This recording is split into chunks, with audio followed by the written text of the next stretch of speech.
Good morning friends, welcome back to our channel Cascade of Maths. So ഇന്നത്തെ video ഒരു പുതിയ ചാപ്റ്ററാണ്. ചാപ്റ്ററിൻ്റെ പേര് പാരലൽ ലൈൻസ്. സോ ഈ പാരലൽ ലൈൻ ഇന്നത്തെ വീഡിയോയിൽ നമ്മൾ ഡിസ്കസ് ചെയ്യാൻ പോകുന്നത് പാരലൽ ലൈൻസ് എന്താണ്, അതുമായിട്ട് ബന്ധപ്പെട്ട രണ്ട് ടോപ്പിക്സ് ആണ്. സോ ടെക്സ്റ്റ് ബുക്കിലെ 7, 8, 9 പേജസ് ആണ് നമ്മൾ ഇന്നത്തെ വീഡിയോയിൽ ഡിസ്കസ് ചെയ്യാൻ പോകുന്നത്. അപ്പോൾ നമുക്ക് എന്താണ് പാരലൽ ലൈൻസ് എന്ന് നോക്കിയാലോ. So what are parallel lines? എന്താണ് പാരലൽ ലൈൻസ് അല്ലേ? അപ്പോൾ പാരലൽ ലൈൻസ് എന്ന് പറയുന്നത് രണ്ട് വരകളാണ്. എങ്ങനത്തെ? അവർ തമ്മിൽ ഒരിക്കലും മീറ്റ് ചെയ്യത്തുമില്ല. ആ രണ്ട് വരകൾക്കിടയിലുള്ള ഡിസ്റ്റൻസ് എന്ന് പറയുന്നത് എന്തായിരിക്കും? എപ്പോഴും ഈക്വൽ ആയിരിക്കും. അത് ഏത് പോയിന്റ് ആ രണ്ട് വരകളിൽ എടുത്താലും ഈക്വൽ ഡിസ്റ്റൻസ് ആയിരിക്കും. ഇപ്പം എന്നോടൊരു പാരലൽ ലൈൻ വരയ്ക്കാൻ പറഞ്ഞാൽ ഞാൻ റഫായിട്ടൊരു പാരലൽ ലൈൻ വരയ്ക്കുവാണെങ്കിൽ നോക്കിക്കോ,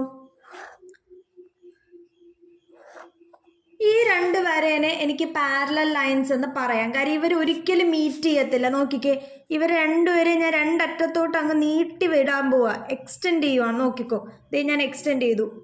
ആദ്യത്തെ വരേനെ ഞാൻ എന്താണ് ലൈൻ 1 എന്നും രണ്ടാമത്തേനെ ലൈൻ 2 എന്നും കൊടുത്തു.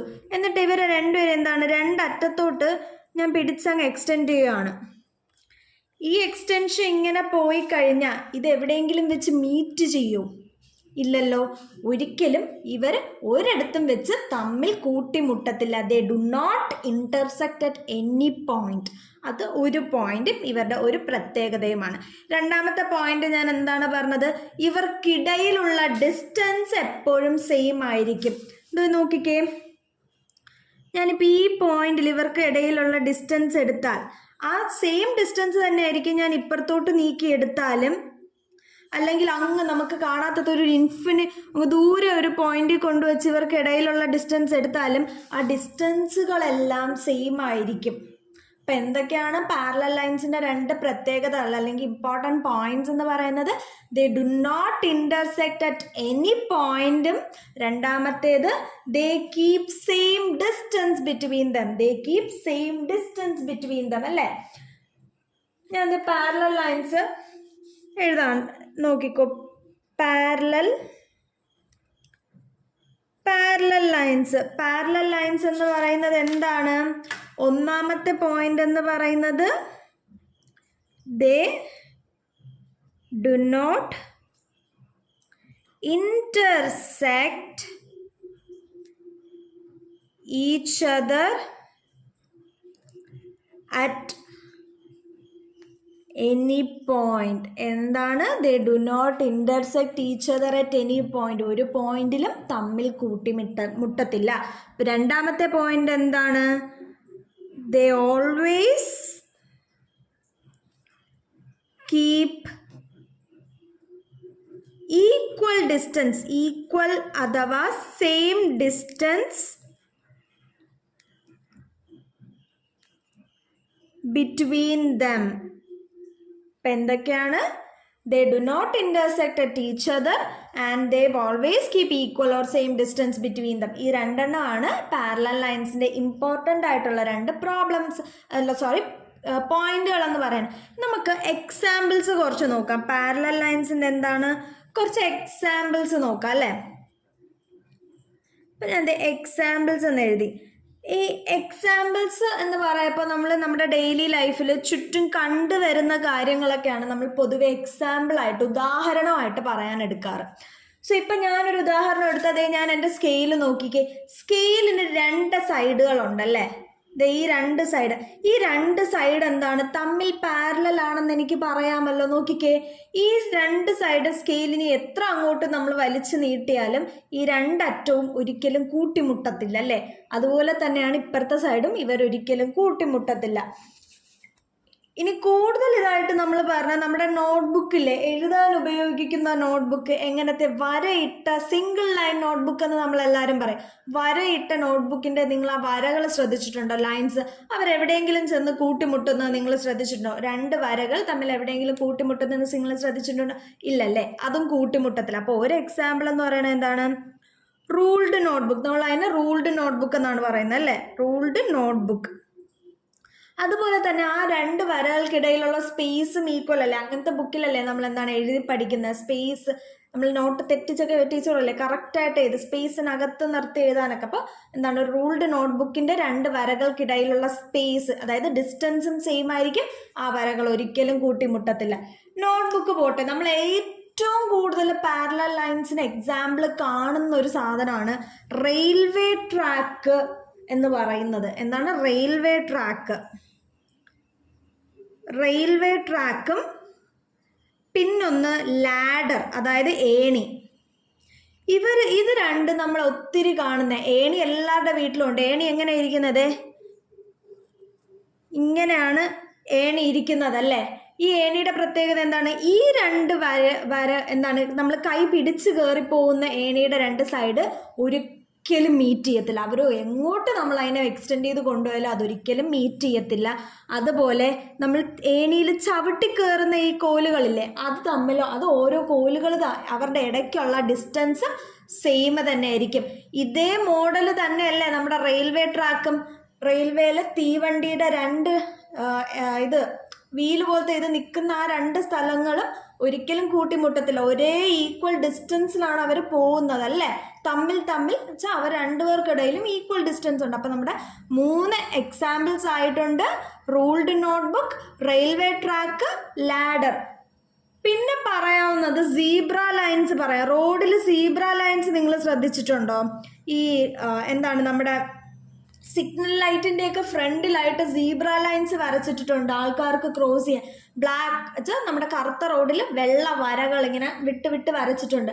ആ സീബ്ര ലൈൻസ്, അതിൽ ഓരോ ലൈൻസിൻ്റെയും ഇടയ്ക്കുള്ള ഗ്യാപ്പ് എന്ന് പറയുന്നതും ഈക്വൽ ആയിരിക്കും. അപ്പോൾ മറ്റൊരു എക്സാമ്പിളാണ് സീബ്ര ലൈൻസ്. പിന്നെ നമുക്ക് പറയാം പോസ്റ്റിൻ്റെ കമ്പികൾ എന്താണ്? പോസ്റ്റ് ലൈനിൻ്റെ മുകളിൽ കൂടെ പോകുന്ന കമ്പികൾ അവർ കുരുങ്ങി കിടക്കുന്നുണ്ട്, അത് വേറെ. കുരുങ്ങാതെ കിടക്കുന്ന കമ്പികൾ എപ്പോഴും പാരലൽ ആയിരിക്കും, അവർക്കിടയിലെ ഡിസ്റ്റൻസ് സെയിം തന്നെ ആയിരിക്കും. നമുക്കിനിയും വേണമെങ്കിൽ ഒത്തിരി എക്സാമ്പിൾസ് എടുക്കാം. ഇപ്പം നമ്മുടെ ഫോൺ എടുത്താൽ തന്നെ ഫോണിൻ്റെ 4 സൈഡില്ലേ, അതിൽ ഓപ്പോസിറ്റ് ആയിട്ട് വരുന്ന 2 സൈഡുകൾ അവർ തമ്മിൽ എന്തായിരിക്കും? ഈക്വൽ എന്താണ്, ഒരിക്കലും മീറ്റ് ചെയ്യത്തുമില്ല. അവരുടെ ഇടയിലുള്ള സ്ക്രീനിൻ്റെ ഗ്യാപ്പ് എന്ന് പറയുന്നത് സെയിം ആയിരിക്കും അല്ലേ? എന്താണ്, അപ്പോൾ ഫോണിൻ്റെ സൈഡുകൾ നമുക്ക് എടുക്കാം. അതുപോലെ ജനലിൻ്റെ സൈഡ്, വാതിലിൻ്റെ സൈഡ്. പാരലൽ ലൈൻസിന് എക്സാമ്പിൾ എടുക്കാൻ പോയാൽ നമുക്ക് ഒത്തിരി എക്സാമ്പിൾസ് കിട്ടും. ഓക്കെ ആണോ? അപ്പോൾ എന്താണ് ഇതുവരെ പറഞ്ഞത്? എന്താണ് പാരലൽ ലൈൻസ് എന്ന് പറഞ്ഞു, അതിൽ 2 ഇമ്പോർട്ടൻറ്റ് പോയിന്റും പറഞ്ഞു, കുറച്ച് എക്സാമ്പിൾസ് നമ്മൾ കണ്ടു അല്ലേ? അടുത്ത ടോപ്പിക്കിലോട്ട് പോയാലോ? നമ്മൾ അടുത്തതിലേക്ക് കടന്നേക്കാണ്. നോക്കിക്കോ, ഞാൻ ഇപ്പോൾ ഒരു സ്ട്രെയിറ്റ് ലൈൻ വരച്ചു. ഈ സ്ട്രെയിറ്റ് ലൈൻ വരച്ചിട്ട് അതിൻ്റെ ഒരറ്റത്ത് നിന്ന് ഇതിന് ഞാൻ എന്ത് ചെയ്തു? പെർപെൻഡിക്കുലർ ആയിട്ടൊരു ലൈൻ വരച്ചു എന്ന് വെച്ചു. ഇത് നമ്മുടെ ഒരു ലൈനാണ്. ഈ ലൈനിന് എന്ത് ചെയ്തു? പെർപെൻഡിക്കുലർ ആയിട്ട് ഞാൻ മറ്റൊരു ലൈൻ വരച്ചു. ഇതിന് ഞാൻ ലൈൻ 1 എന്ന് കൊടുത്തു. ഈ ലൈൻ 1ന് പെർപെൻഡിക്കുലർ ആയിട്ട്, അതിൻ്റെ ഒരു കോർണറിൽ നിന്ന് പെർപെൻഡിക്കുലർ ആയിട്ട് ഞാനൊരു മറ്റൊരു ലൈൻ വരച്ചു. ആ ലൈൻ വരച്ചപ്പോൾ അവിടെ എന്ത് ചെയ്തു? ഒരു ആംഗിൾ ഫോം ചെയ്തു.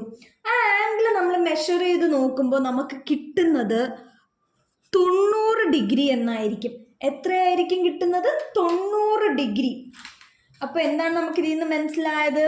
ഒരു ലൈനിനെ ഒരു പെർപെൻഡിക്കുലർ കൊണ്ട് ഒരു ലൈനിനോട് ഒരു പെർപെൻഡിക്കുലർ വരയ്ക്കുവാണെങ്കിൽ അവർ ഫോം ചെയ്യുന്ന ആംഗിൾ എപ്പോഴും 90 ഡിഗ്രി ആയിരിക്കും. ഓക്കെ അല്ലേ? ഇനി നോക്കിക്കോ, ഞാൻ എന്ത് ചെയ്യുന്നു? ഈ വരച്ച ലൈൻ 1നെ അതിൻ്റെ ഇടതുവശത്തോട്ട് ഒന്ന് എക്സ്റ്റെൻഡ് ചെയ്തു. അതിൻ്റെ ഇടതുവശത്തോട്ട് എക്സ്റ്റെൻഡ് ചെയ്തപ്പോൾ അതിന് ഈ പെർപെൻഡിക്കുലർ ലൈൻ ഈ ഭാഗത്തിനും കോമൺ ആയില്ലേ? അപ്പോൾ ഇവർ 2 പേരും തമ്മിൽ, ഞാൻ എക്സ്റ്റെൻഡ് ചെയ്ത ഭാഗവും പെർപെൻഡിക്കുലറും തമ്മിൽ മറ്റൊരു ആംഗിളും ഫോം ചെയ്തു. അതും നമ്മൾ നോക്കിയപ്പോൾ എത്രയാണെന്ന് മനസ്സിലായി? 90 ഡിഗ്രി ആണെന്ന് മനസ്സിലായി. അപ്പോൾ എന്താണ് മനസ്സിലായത്? ഒരു ലൈനിനെ ഒരു പെർപെൻഡിക്കുലർ കൊണ്ട് കട്ട് ചെയ്താൽ ആ ലൈനും ആ പെർപെൻഡിക്കുലറും ഫോം ചെയ്യുന്ന ആംഗിൾ എന്ന് പറയുന്നത് 90 ഡിഗ്രിയാണ്. അപ്പോൾ എങ്ങനെ പറയാം? When a line is cut by a perpendicular the angle formed will be 90 അല്ലേ? അപ്പം എങ്ങനെ പറയാം? When the line is cut through by a perpendicular. പെർപെൻഡിക്കുലറിന് നമുക്ക് ഇങ്ങനെ സിമ്പൽ ഇടാം കേട്ടോ. Perpendicular the angle formed will be 90 degree. Angle form ചെയ്യുന്നത് എത്രയായിരിക്കും? 90 ഡിഗ്രി ആയിരിക്കും. എങ്ങനത്തെ ഇതായിരിക്കണം? ഒരു പെർപെൻഡിക്കുലർ ആയിരിക്കണം കട്ട് ചെയ്യുന്നത്. ഇപ്പൊ നിങ്ങൾ നോക്കിക്കോ, ഞാൻ മറ്റൊരു വര വരച്ചു. എന്നിട്ട് എന്ത് ചെയ്തു? ഒരു പെർപെൻഡിക്കുലർ അല്ല, അതിൽ കൂടെ ഞാൻ എന്ത് ചെയ്തു? വേറൊരു വര ഇങ്ങനെ ചരിച്ചു വരച്ചു. ഇത് നമ്മുടെ ഒരു ലൈനാണ്. ഈ ലൈനിൽ കൂടെ ഞാനൊരു വര ഇങ്ങനെ ചരിച്ച് കട്ട് ത്രൂ ചെയ്തു. ചരിച്ച് ട്രാൻസ്വേഴ്സ് പോലെ വരച്ചേക്കുവാണ്. അപ്പം ഇവർ തമ്മിലൊരു ആംഗിൾ ഫോം ചെയ്യും. നിങ്ങൾ അസ്യൂം ചെയ്ത ഈ ഫോം ചെയ്ത ആംഗിൾ ഒരു 40 ഡിഗ്രി ആണെന്ന് അസ്യൂം ചെയ്യുക. അപ്പം ലൈനും കട്ട് ചെയ്ത ട്രാൻസ്വേഴ്സ് ലൈൻ, അതായത് ചരിച്ച് വരച്ച സ്ലാൻഡഡ് ലൈനും തമ്മിലുള്ള ആംഗിൾ, അവർ ഫോം ചെയ്ത ആംഗിൾ 40 ഡിഗ്രി ആണെന്ന് വെച്ചോ. ഞാൻ എന്ത് ചെയ്തു? ഈ ലൈനിനെ ഇടത്തോട്ട് നേരത്തെ എക്സ്റ്റെൻഡ് ചെയ്ത പോലെ എക്സ്റ്റെൻഡ് ചെയ്തല്ലോ. എക്സ്റ്റെൻഡ് ചെയ്തപ്പോൾ എനിക്ക് എന്ത് കിട്ടി? മറ്റൊരു വലിയ ആംഗിൾ കിട്ടിയല്ലേ? വലിയ ആംഗിൾ കിട്ടി. അതെങ്ങനെയാ വലുതെന്ന് മനസ്സിലായേ? നമ്മൾ ഫോം ചെയ്ത 2 ആംഗിൾ നോക്കിയപ്പോൾ ഒരു ആംഗിളിൻ്റെ വിരിവ്, അതായത് 2 ലൈനിനിടയിലുള്ള സ്പേസ്, ഈ സ്പ്രെഡ് എന്ന് പറയുന്നത് കുറവും, ഇപ്പുറത്തെ സൈഡ് നോക്കിയപ്പോൾ ആ സ്പ്രെഡ് കൂടുതലാണെന്ന് മനസ്സിലായി. അങ്ങനെ വരുമ്പോൾ സ്പ്രെഡ് കുറഞ്ഞ ആംഗിൾ ചെറിയ ആംഗിളും സ്പ്രെഡ് കൂടിയ ആംഗിൾ വലിയ ആംഗിളും എന്നാണ് നമ്മൾ എടുക്കുന്നത്. ഈ ഒരു പോയിന്റ് നിങ്ങൾ ഓർക്കണം. പെട്ടെന്ന് നമുക്കൊരു ഇതുപോലൊരു ഫിഗർ കാണുമ്പോൾ അത് മെഷർമെൻറ്റ് തന്നിട്ടില്ലെങ്കിലും അത് നോക്കിയിട്ട് ഏത് കുഞ്ഞ് ആംഗിൾ ഏത് വലിയ ആംഗിൾ എന്ന് ഡിറ്റർമൈൻ ചെയ്യാൻ നമ്മളെ ഈ പോയിന്റ് ഹെൽപ്പ് ചെയ്യും. എന്താണ്? സ്പ്രെഡ് അഥവാ വിരിവ് കുറവാണെങ്കിൽ ചെറിയ ആംഗിളും, വിരിവ് അഥവാ സ്പ്രെഡ് കൂടുതലാണെങ്കിൽ വലിയ ആംഗിളും. ഓക്കെ അല്ലേ? അപ്പം എന്താണ്? ഒരു കുഞ്ഞ് ആംഗിൾ 40 ഡിഗ്രി ആണെന്ന് നമുക്ക് മനസ്സിലായി. ഇനി ഈ വലിയ ആംഗിൾ എത്രയെന്ന് നമ്മൾ എങ്ങനെ കണ്ടുപിടിക്കും? ലീനിയർ പെയർസ് എപ്പോഴും 180 ഡിഗ്രി ആയിരിക്കും. എന്തായിരിക്കും? ലീനിയർ പെയർസ് എപ്പോഴും 180 ഡിഗ്രി ആയിരിക്കും. ലീനിയർ പെയർ 180 ഡിഗ്രിയാണ്. ഞാൻ ഇവിടെ 90 ഡിഗ്രി പറഞ്ഞപ്പോൾ പറയാൻ വിട്ടുപോയതാണ്. ഒരു സ്ട്രെയിറ്റ് ലൈനിൽ ഫോം ചെയ്യുന്ന angle formed on A straight line. Angle formed on A straight line എന്ന് പറയുന്നത് 180 ഡിഗ്രി ആയിരിക്കും. ഇതിനെ നമ്മൾ ലീനിയർ ആംഗിൾ എന്ന് പറയും. എന്ത് പറയും? ലീനിയർ ആംഗിൾ അഥവാ സ്ട്രെയിറ്റ് ആംഗിൾ എന്നൊക്കെ ഇതിനെ പറയും, 180 ഡിഗ്രി. അപ്പോൾ ഓക്കെ അല്ലേ? അപ്പോൾ ഇത് ഇങ്ങോട്ട് നോക്കി, ഞാനതിവിടെ പറയാൻ വിട്ടുപോയതാണ്. ഓക്കെ, ഞാൻ പറഞ്ഞു എന്താണ്? ഒരു ലൈന് ഫോം ചെയ്യുന്ന ആംഗിൾ 180 ഡിഗ്രി ആയിരിക്കും. അതുപോലെ ലീനിയർ പെയേഴ്സിനെയാണ് നമ്മൾ 180, ലീനിയർ പെയേഴ്സിൻ്റെ സമ്മ് 180 ആയിരിക്കും. ലീനിയർ പെയേഴ്സ് എന്ന് പറഞ്ഞാൽ സമ്മ് 180 വരുന്ന 2 ആംഗിൾ മെഷേഴ്സിനെയാണ് ലീനിയർ പെയേഴ്സ്. ഇതൊരു ലൈൻ ആയതുകൊണ്ടും ഒരു ലൈനിൽ ഫോം ചെയ്യുന്ന ആംഗിൾ 180 ആയതുകൊണ്ടും ഒരു ആംഗിൾ 40 ഡിഗ്രി തന്നിട്ടുള്ളത് കൊണ്ട് നമുക്ക് എന്ത് ചെയ്യാം? കാണാനുള്ള ഈ ആംഗിൾ കണ്ടുപിടിച്ചൂടെ? എങ്ങനെ കണ്ടുപിടിക്കുക? ഈ ആംഗിളിനെ ഞാൻ x ഡിഗ്രി എന്ന് കൊടുത്തു.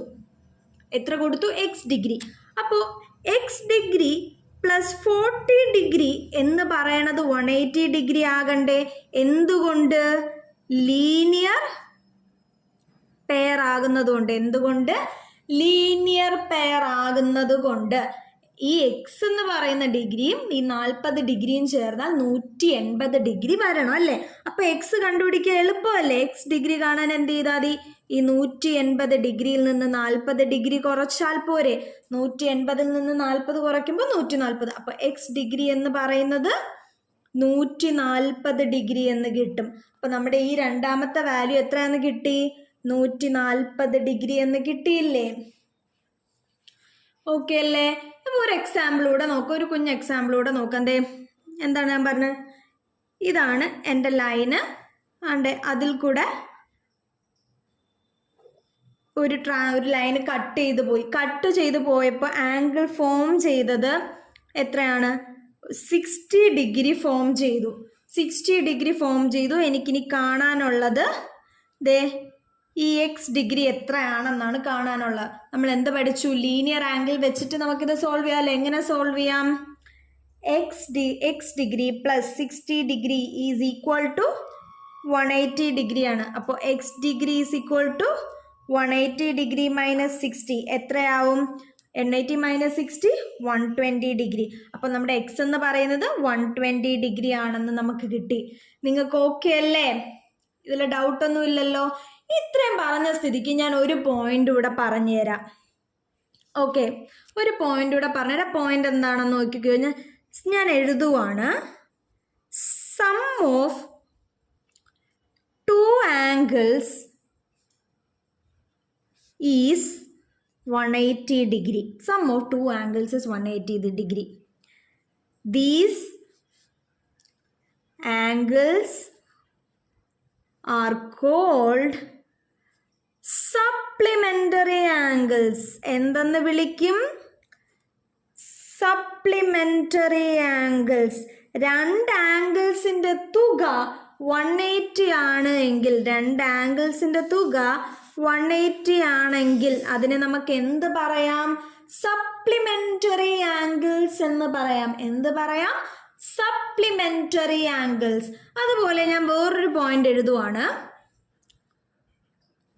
Some of 2 angles is 90 degree.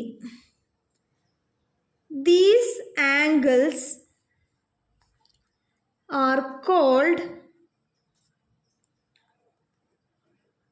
Complementary angles. എന്തെന്ന് വിളിക്കും? Complementary angles. എങ്ങനത്തെ ആംഗിൾസിനെ? ആ രണ്ട് ആംഗിളുകളുടെ സം അഥവാ തുക എന്ന് പറയുന്നത് 90 ഡിഗ്രി ആകുകയാണെങ്കിൽ അതിനെ നമ്മൾ എന്ത് പറയും? കോംപ്ലിമെന്ററി ആംഗിൾസ് എന്ന് പറയും. ഇപ്പം എക്സാമ്പിൾ എടുത്ത സപ്ലിമെന്ററി ആംഗിൾസ് 120 ഡിഗ്രിയും 60 ഡിഗ്രിയും, തുക 180 അല്ലേ? അപ്പോൾ അവരെന്താണ്? സപ്ലിമെന്ററി ആംഗിൾസ് ആണ്. ഇനി ഞാൻ എന്താണ് പറഞ്ഞത്? കോംപ്ലിമെന്ററി ആണെങ്കിൽ സം 90 വരണം. ഞാൻ എടുത്തു 45 ഡിഗ്രിയും 45 ഡിഗ്രിയും, അവരെന്തായി? കോംപ്ലിമെന്ററി ആംഗിൾസ് ആയി. 30 ഡിഗ്രിയും 60 ഡിഗ്രിയും, തുക 90, അവരെന്തായി? കോംപ്ലിമെന്ററി ആംഗിൾസ് ആയി. ഇത്രയും ഓക്കെ ആണല്ലോ നിങ്ങൾക്ക്? നെക്സ്റ്റ് പോവാം. ഇനി ഞാൻ എന്ത് ചെയ്തു എന്ന് വെച്ചാൽ ഒരു സ്ട്രെയിറ്റ് ലൈൻ വരച്ചു. ഓക്കെ, ഒരു സ്ട്രെയിറ്റ് ലൈൻ വരച്ചിട്ട് അതിന് നടുക്കൂടെ എന്ത് ചെയ്തു? ഞാനൊരു ലൈന് കട്ട് ത്രൂ ചെയ്തു. ഇതിനെ ട്രാൻസ്വേഴ്സ് ലൈൻ എന്ന് എനിക്ക് വിളിക്കാം. ഈ ലൈൻ ഞാൻ എ എന്നും ഈ ലൈൻ ഞാൻ ബി എന്ന് വിളിച്ചു. എനെ ബി എന്ത് ചെയ്തു? കട്ട് ചെയ്തു പോയി. എങ്ങനെ? ട്രാൻസ്വേഴ്സ്ലി കട്ട് ചെയ്തു എന്ന് നമുക്ക് പറയാം. കട്ട് ചെയ്ത് പോയപ്പോൾ എന്ത് ചെയ്തു? കുറച്ച് ആംഗിൾസ് ഫോം ചെയ്തു അല്ലേ? എന്ത് ഫോം ചെയ്തു? ആംഗിൾസ് ഫോം ചെയ്തു. നമുക്ക് ആംഗിൾസ് ഒന്ന് മാർക്ക് ചെയ്താലോ? ആദ്യത്തെ ആംഗിൾ ഞാൻ മാർക്ക് ചെയ്തു. ഇത് വിരിവ് നോക്കിയപ്പോൾ ഇതൊരു സ്മോളർ ആംഗിൾ ആണെന്ന് മനസ്സിലായി. ആ ആംഗിൾ ഞാൻ മാർക്ക് ചെയ്തു. ഇനി രണ്ടാമത്തെ ആംഗിൾ നോക്കി, വിരിവ് വലുതാണ്, സോ അതൊരു വലിയ ആംഗിൾ ആണെന്നും മനസ്സിലായി. അപ്പം ലീനിയർ പെയർ, രണ്ട് ലീനിയർ പെയർ ആംഗിൾസ് നമുക്ക് കിട്ടിയല്ലേ? ഒരെണ്ണം ആംഗിൾ 1, ഒരെണ്ണം ആംഗിൾ 2. ഇത്ര മാത്രമാണോ? ഇനി ഈ രണ്ട് ആംഗിൾസ് ഇല്ലേ? ഒരു ആംഗിൾ 3യും ഉണ്ട്, ഒരു ആംഗിൾ 4ഉം ഉണ്ട്. അത് നമുക്ക് എങ്ങനെ എഴുതാം? നമ്മളിപ്പോൾ ഒരു ആംഗിൾ എടുത്തു. ഞാൻ ഈ ആംഗിൾ 1 എടുത്തു. ഈ ആംഗിൾ 1ന് നേരെ ഓപ്പോസിറ്റ് ആയിട്ട് വരുന്ന ആംഗിൾ എന്ന് പറയുന്നതും അതിന് തുല്യമായിരിക്കും. ഇപ്പം ആംഗിൾ 1 ഇതാണെങ്കിൽ അതിന് നേരെ ഓപ്പോസിറ്റ് വരുന്ന ഈ ആംഗിൾ 3 അല്ലേ? അത് ആംഗിൾ 1ന് തുല്യമായിരിക്കും. ഇതിന് വെർട്ടിക്കലി ഓപ്പോസിറ്റ് ആംഗിൾസ് എന്ന് പറയും. ഓപ്പോസിറ്റ് വരുന്ന രണ്ട് ആംഗിൾസ് എപ്പോഴും തുല്യമായിരിക്കും. അപ്പോൾ 1 3ന് തുല്യമാണെങ്കിൽ 2 എന്തിന് തുല്യമായിരിക്കും? 4ന് തുല്യമായിരിക്കും അല്ലേ? 2ഉം 4ഉം തുല്യമായിരിക്കും. 1ഉം 3ഉം തുല്യമായാൽ 2ഉം 4ഉം തുല്യമായിരിക്കും. ആണല്ലോ? ഇനി നിങ്ങൾ നോക്കി, ഇതിൽ ഏത് ചെറുതായിരിക്കും, ഏത് വലുതായിരിക്കും? നമ്മുടെ ആംഗിൾസിൻ്റെ ലൈൻസിൻ്റെ ഇടയിലുള്ള വിരിവ്, അതായത് സ്പ്രെഡ് വെച്ച് നോക്കിയപ്പോൾ നമുക്ക് മനസ്സിലായി.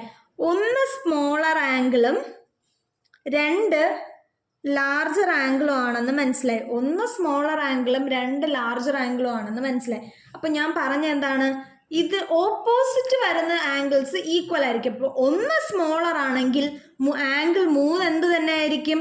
ഒബ്വിയസ്ലി അതും സ്മോളർ ആംഗിൾ ആയിരിക്കും. അങ്ങനെയെങ്കിൽ രണ്ട് ലാർജർ ആണെങ്കിൽ 4 എന്തായിരിക്കും? ലാർജർ ആംഗിൾ തന്നെ ആയിരിക്കും. അപ്പോൾ നമുക്ക് ഇതിൽ നിന്ന് എന്ത് കൺക്ലൂഡ് ചെയ്യാൻ പറ്റി? രണ്ട് സ്മോളർ ആംഗിൾ ഉണ്ടെന്നും രണ്ട് ലാർജർ ആംഗിൾ ഉണ്ടെന്നും കൺക്ലൂഡ് ചെയ്യാൻ പറ്റിയല്ലേ? പിന്നെ എന്തൊക്കെയാണ് കൺക്ലൂഡ് ചെയ്യാൻ പറ്റിയത്? ഇതുണ്ട് 2 പോയിന്റ്. രണ്ട് സ്മോളർ ആംഗിൾസ് സെയിം ആണെന്നും രണ്ട് ലാർജർ ആംഗിൾസ് സെയിം ആണെന്നും നമ്മൾ കൺക്ലൂഡ് ചെയ്തു. അടുത്ത എന്താണ്?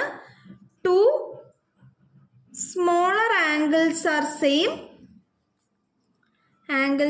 same and 2 larger angles are same എന്നും നമ്മൾ കൺക്ലൂഡ് ചെയ്തു. Larger angles are same. ചെറിയ ആംഗിളും സെയിം ആണ്, ലാർജർ ആംഗിളും സെയിം ആണെന്ന് പറഞ്ഞു. ഇനി നിങ്ങൾ നോക്കി, ഞാൻ നേരത്തെ പറഞ്ഞു ഒരു ലൈനിൽ ഫോം ചെയ്യുന്ന ആംഗിളുടെ തുക എപ്പോഴും 180 ഡിഗ്രി ആയിരിക്കും. നിങ്ങൾ ഒരു ലൈൻ, ഈ എ എന്ന ലൈൻ എടുത്താൽ അതിൽ ഫോം ചെയ്തേക്കുന്ന ഒരു വലിയ ആംഗിളും ഒരു ചെറിയ ആംഗിളും അല്ലേ? അപ്പോൾ എനിക്ക് എന്ത് പറയാം? Sum of a smaller angle and larger angle is 180 degree. എങ്ങനെ പറയാം? സം ഓഫ് ഒരു ചെറിയ ആംഗിളിൻ്റെയും ഒരു വലിയ ആംഗിളിൻ്റെയും തുക എന്ന് പറയുന്നത് 180 ഡിഗ്രി ആണെന്ന് എനിക്ക് പറയാം അല്ലേ? ഇനി ഞാൻ ഇതിൽ നിന്ന് മറ്റൊരു പോയിന്റ് എഴുതാൻ പോവാണ്. എന്താണത്? ആംഗിൾ 1 എന്ന് പറയുന്നത് എന്തിനു തുല്യമായിരിക്കും? ആംഗിൾ 3 തുല്യമായിരിക്കും. അതുപോലെ ആംഗിൾ 2 എന്ന് പറയുന്നത് ആംഗിൾ 4 തുല്യമായിരിക്കും. ഓക്കെ അല്ലേ? അങ്ങനെയാണെങ്കിൽ ഞാൻ ഒരു സ്മോളറും ഒരു ലാർജറും ചെയ്താൽ 180 എന്ന് പറഞ്ഞു. അപ്പോൾ ആംഗിൾ 1ഉം ആംഗിൾ 2ഉം ചേർന്നാൽ 180 ആകത്തില്ലേ? 180 ഡിഗ്രിയാണ്. അതുപോലെ നിങ്ങൾ അതിൻ്റെ നേരെ താഴെ വരുന്ന ആംഗിൾ നോക്കി, അതും ഒരു സ്മോളറും ലാർജറും അല്ലേ? ആരൊക്കെ? ആംഗിൾ 3 പ്ലസ് ആംഗിൾ 4ഉം ഒരു സ്മോളറും ലാർജറും. അപ്പം അവരും 180 ഡിഗ്രി ഫോം ചെയ്യും. അങ്ങനെയാണെങ്കിൽ ഇവരെല്ലാവരെയും കൂടെ ഒന്ന് കൂട്ടിയൊക്കെ, angle 1 plus angle 2 plus angle 3 plus angle 4 എന്ന് പറയുന്നത് നമുക്ക് എന്ത് തരും? 180 പ്ലസ് 180 360 ഡിഗ്രി. 360 ഡിഗ്രി എന്ന് പറയുന്നത് ഒരു വൃത്തത്തിന്റെ ആംഗിൾ ആണല്ലേ? ഇത് ഒരു വൃത്തം ഫോം ചെയ്തില്ലേ? ഇപ്പം ഒരു വൃത്തം ഫോം ചെയ്തില്ലേ? അപ്പോൾ ഒരു വൃത്തത്തിന്റെ ആംഗിൾ 300. അപ്പോൾ ഒരു ലൈനെ മറ്റൊരു ലൈൻ ട്രാൻസ്വേഴ്സ്ലി കട്ട് ചെയ്ത് പോയാൽ ഫോം ചെയ്യുന്ന 4 ആംഗിളുകൾ ആഡപ്പ് ചെയ്യുമ്പോൾ എന്ത് കിട്ടും? 360 ഡിഗ്രി നമുക്ക് കിട്ടും. ഓക്കെ ആണല്ലോ? ഒരു ആംഗിളിന്റെ ഒരു സർക്കിളിന്റെ ആംഗിൾ എന്ന് പറയുന്നത് സെന്റർ ഓഫ് ദി ആംഗിൾ ആണല്ലോ. അപ്പോൾ സെന്റർ ഓഫ് ദി ആംഗിൾ ആണ് 360 ഡിഗ്രി. നമുക്കിനി അടുത്തത് ഈ സെയിം സംഭവം നമുക്കൊരു എക്സാമ്പിൾ വെച്ച് ചെയ്ത് നോക്കിയാലോ? എക്സാമ്പിൾ വഴി നമുക്ക് ഈ പറഞ്ഞ കാര്യങ്ങളെല്ലാം ഒന്നുകൂടെ ഒന്ന് റിവൈസ് ചെയ്താലോ? ഓക്കെ, നമുക്ക് എക്സാമ്പിൾ നോക്കാം. നമുക്ക് എക്സാമ്പിൾ വരയ്ക്കാം. ഓക്കെ, ഞാൻ ആസ് യൂഷ്വൽ ഒരു ലൈൻ വരച്ചു. അതിലൊരു ലൈന് കട്ട് ചെയ്ത് പോയി. എ എന്നും ബി എന്നും പേര് കൊടുത്തു. 4 ആംഗിളുകളാണ് ഫോം ചെയ്യുന്നത്. ഓക്കെ, 4 ആംഗിളുകളാണ് ഫോം ചെയ്യുന്നത്. ഞാൻ പറഞ്ഞല്ലോ, ഓപ്പോസിറ്റ് വരുന്ന ആംഗിൾസ് എപ്പോഴും എന്തായിരിക്കും? സെയിം തന്നെ ആയിരിക്കും. ഇപ്പോൾ ഓപ്പോസിറ്റ് വന്ന 2 പച്ചയും ഓപ്പോസിറ്റ് വന്ന 2 പിങ്കും. ഓക്കെ, അപ്പം ഞാൻ അസ്യൂം ചെയ്യുകയാണ്, എനിക്ക് വന്ന ഈ ആംഗിൾ എന്ന് പറയുന്നത് ഒരു 60 ഡിഗ്രി ആണ്. ഓക്കെ, എനിക്ക് ഈ ആംഗിൾ മാത്രമേ 60 ഡിഗ്രി എന്ന് തന്നിട്ടുള്ളൂ. നമ്മൾ നേരത്തെ പറഞ്ഞു, ഇങ്ങനെ ഈ ഒരു ലൈനെ മറ്റൊരു ലൈൻ കട്ട് ചെയ്ത് പോവുകയാണെങ്കിൽ 4 ആംഗിൾസ് ഫോം ചെയ്യും. 2 സ്മോളറും 2 ലാർജറും അല്ലേ? അപ്പം ഞാൻ ഇവിടെ കൊടുത്തു സ്മോളർ ആംഗിൾസ്, ഇവിടെ ലാർജർ ആംഗിൾസ്. ഇത് ആംഗിൾ 1, ഇത് ആംഗിൾ 2, ഇത് ആംഗിൾ 3, ഇത് ആംഗിൾ 4. ഓക്കെ, ഇനി നിങ്ങൾ തന്നെ പറഞ്ഞ് സ്മോളർ ആംഗിൾസ് ആരൊക്കെ, ലാർജർ ആംഗിൾസ് ആരൊക്കെ എന്ന് നമുക്കറിയാം. വിരിവ്, 2 വരകൾക്കിടയിലെ വിരിവ് വലുതാണെങ്കിൽ അത് സ്മോളർ ആംഗിൾസ്, ചെറുതാണെങ്കിൽ അത് വലുതാണെങ്കിൽ അത് ലാർജർ ആംഗിൾസ്, ചെറുതാണെങ്കിൽ അത് സ്മോളർ ആംഗിൾസ് ആണല്ലോ. വിരിവ് നോക്കിയിട്ട് സ്മോളർ ഏതാണെന്നാ മനസ്സിലായത്? പച്ച കളർ കൊടുത്തേക്കുന്നതാണ് സ്മോളർ എന്ന് നമുക്ക് മനസ്സിലായല്ലേ. ആ പച്ച കളർ ആർക്കൊക്കെയാണ്? ആംഗിൾ 1നും ആംഗിൾ 2നുമാണ് പച്ച കളർ കൊടുത്തേക്കുന്നത്. അപ്പൊ അവരാണ് സ്മോളർ ആംഗിൾസ്. അവരുടെ പ്രത്യേകത എന്താണ്? അവര് ഈക്വലുമായിരിക്കും, ഓപ്പോസിറ്റും ആയിരിക്കും, ഈക്വലും ആയിരിക്കും. അപ്പൊ അവരുടെ വാല്യൂ എത്രയാണ് കൊടുത്തിട്ടുള്ളത്? 60 ഡിഗ്രി. സ്മോളർ ആംഗിൾ 60 ഡിഗ്രി ആണെന്ന് കൊടുത്തിട്ടുണ്ട്. ഇനി നമ്മൾ ലാർജർ ആംഗിൾ എങ്ങനെ കണ്ടുപിടിക്കും? ഒരു സ്മോള്, നമ്മൾ നേരത്തെ പറഞ്ഞു, ഒരു സ്മോൾ ആംഗിളും ഒരു ലാർജ് ആംഗിളും കൂടെ ചേർന്നാൽ എത്ര കിട്ടണം? 180 ഡിഗ്രി കിട്ടണം. സ്മോൾ ആംഗിൾ തന്നിട്ടുണ്ട് 60 ഡിഗ്രി. അപ്പൊ ലാർജ് ആംഗിൾ കിട്ടാൻ എന്ത് ചെയ്താൽ മതി? 180 മൈനസ് 60 എത്രയാണ്? 120 ഡിഗ്രി എന്ന് നമുക്ക് കിട്ടൂലേ. അപ്പൊ ലാർജർ ആംഗിളിന്റെ വാല്യൂ നമുക്ക് കിട്ടി 120 ഡിഗ്രി. എത്രയെന്ന് കിട്ടി? 120 ഡിഗ്രി. ലാർജർ ആംഗിൾ ഏതൊക്കെയാണ് നിങ്ങൾ പറഞ്ഞേ? ആംഗിൾ 2ഉം ആംഗിൾ 4ഉം അല്ലേ. സോറി, ഇവിടെ 2 അല്ല 3 തെറ്റിപ്പോയതാണേ. സ്മോളർ ആംഗിൾസ് ആംഗിൾ 1ഉം ആംഗിൾ 3ഉം, ലാർജർ ആംഗിൾസ് ആംഗിൾ 2ഉം ആംഗിൾ 4. ഇവരുടെയും പ്രത്യേകതകൾ എന്താണ്? ഇവർ രണ്ടുപേരും ഈക്വൽ ആണ്. അവരുടെ വാല്യൂ എത്രയാണ് കിട്ടിയത്? 120. അപ്പോൾ സ്മോളർ ആംഗിൾ 60ഉം ലാർജർ ആംഗിൾ 120ഉം കിട്ടി. ഒരു സ്മോളും ഒരു ലാർജും ചേർന്നാൽ ആംഗിൾ സം എത്രയാണ്? 180 കിട്ടണമെന്ന് പറഞ്ഞല്ലോ. നമുക്കൊന്ന് എഴുതി നോക്കാം. ആംഗിൾ 1 പ്ലസ് ആംഗിൾ 2 ഞാൻ എടുത്തു. അവരുടെ സം എത്രയായിരിക്കും? 60 പ്ലസ് എത്രയാണ്? 120, 180. അപ്പൊ അതൊരു എന്തായി? സം 180 കിട്ടി. ഇനി അതുപോലെ ഞാൻ ആംഗിൾ 3 പ്ലസ് ആംഗിൾ 4 എടുത്താലും എത്രയായിരിക്കും? 60 പ്ലസ് 120 എന്ന് പറയുന്നത് 180 ഡിഗ്രി തന്നെയായിരിക്കും. അപ്പൊ നമ്മൾ മുന്നത്തെ പേജിൽ പറഞ്ഞ കാര്യങ്ങളെല്ലാം ഒരു എക്സാമ്പിൾ വെച്ച് ഇവിടെ ഒന്നുകൂടെ പറഞ്ഞിട്ടുണ്ട്. ഓക്കെ ആണല്ലോ. നമ്മൾ ഇന്നത്തെ വീഡിയോയിൽ ഇതുവരെ പഠിച്ച കാര്യങ്ങൾ ജസ്റ്റ് ഒരു സമപ്പായിട്ട് ഞാൻ പറയാണ്. 3 പോയിന്റാണ് മെയിനായിട്ട് നമ്മൾ ഇന്ന് ഡിസ്കസ് ചെയ്തത്. ഒന്നെന്ന് പറയുന്നത് 2 small angles are of the same measure. നമ്മളത് പറഞ്ഞാണ്ട് 2 ചെറിയ ആംഗിൾസ് എപ്പോഴും ഈക്വൽ മെഷർ ആയിരിക്കും. രണ്ടാമത്തത് 2 large angles are of same measure. അപ്പം ലാർജ് ആംഗിൾസും ഈക്വൽ ആയിരിക്കും. സ്മോൾ ആംഗിൾസ് തമ്മിൽ ഈക്വൽ ആയിരിക്കും, ലാർജ് ആംഗിൾസ് തമ്മിൽ ഈക്വൽ ആയിരിക്കും. മൂന്നാമത്തെ point, the sum of A small angle and A large angle is 180. എന്താണ് ഞാൻ പറഞ്ഞത്? ഒരു ചെറിയ ആംഗിളും ഒരു വലിയ ആംഗിളും കൂടപ്പോൾ അതെന്താണ്? അതിന്റെ സമ്മ് 180 ഡിഗ്രി ആയിരിക്കുമെന്ന് പറഞ്ഞു. ഓക്കെ അല്ലേ? ഇതിനെയാണ് എന്തെന്ന് ഞാൻ പറഞ്ഞത്? സപ്ലിമെന്ററി ആംഗിൾ എന്ന് ഞാൻ പറഞ്ഞത്. ഇത്രയാണ് നമ്മൾ ഇന്നത്തെ വീഡിയോയിൽ കണ്ടത്. സോ ഇന്നത്തെ വീഡിയോ നിങ്ങൾ ഇഷ്ടപ്പെട്ടെങ്കിൽ ലൈക്ക് ചെയ്യുക, ഷെയർ ചെയ്യുക, നിങ്ങളുടെ ഫ്രണ്ട്സിനൊക്കെ ഷെയർ ചെയ്ത് കൊടുക്കുക. ആൻഡ് ഓൾസോ ചാനൽ ആദ്യമായിട്ട് കാണുന്നവരാണെങ്കിൽ പ്ലീസ് സബ്സ്ക്രൈബ് കൂടെ ചെയ്തേക്കുക. സോ നമുക്ക് അടുത്ത വീഡിയോയിൽ കാണാം ഇതിൻ്റെ ബാക്കി പാർട്ടില്ല. Okay, tata, bye by.